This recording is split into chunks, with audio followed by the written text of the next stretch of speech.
6 నెలల పాటు కాల్పుల విరమణ ప్రకటిస్తూ మావోయిస్టుల పార్టీ లేఖ విడుదల చేసింది. తెలంగాణ రాష్ట్ర కమిటీ పేరుతో ఈ లేఖ ఉంది.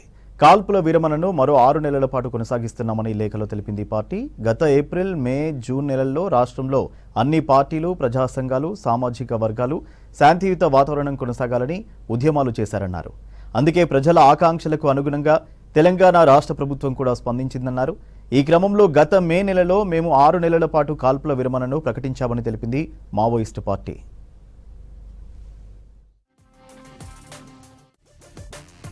ఈ 6 నెలల కాలంలో అనుకున్న పద్ధతులను తమ వైపు నుంచి అమలు జరిపి శాంతియుత వాతావరణం కొనసాగేలాగా వ్యవహరించామని తెలిపింది పార్టీ.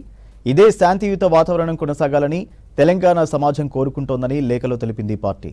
కావున ప్రజల ఆకాంక్షలకు అనుగుణంగా మరో 6 నెలల పాటు కాల్పుల విరమణను ప్రకటించింది పార్టీ. గతంలో కొనసాగిన విధంగానే తమ వైపు నుంచి శాంతియుత వాతావరణాన్ని కొనసాగించేందుకు కృషి చేస్తామని లేఖలో తెలిపింది పార్టీ. ప్రభుత్వం వైపు నుంచి కూడా గతంలో వ్యవహరించిన విధంగానే ఉండాలని తాము కోరుతున్నామని తెలిపింది మావోయిస్టు పార్టీ. కేంద్రంలోని బీజేపీ ప్రభుత్వం తెలంగాణ రాష్ట్రంలో కొనసాగుతున్న శాంతియుత వాతావరణాన్ని భంగం చేసేందుకు ప్రయత్నాలు చేస్తోందని తెలిపింది. ఇటువంటి ప్రయత్నాలకు వ్యతిరేకంగా అన్ని పార్టీలు, అన్ని సామాజిక వర్గాలు, సంఘాలు, విద్యార్థులు, మేధావులు, ప్రజాస్వామికవాదులు ముక్త కంఠంతో కేంద్ర ప్రభుత్వ ప్రయత్నాలకు వ్యతిరేకంగా పోరాడాలని కోరింది మావోయిస్టు పార్టీ.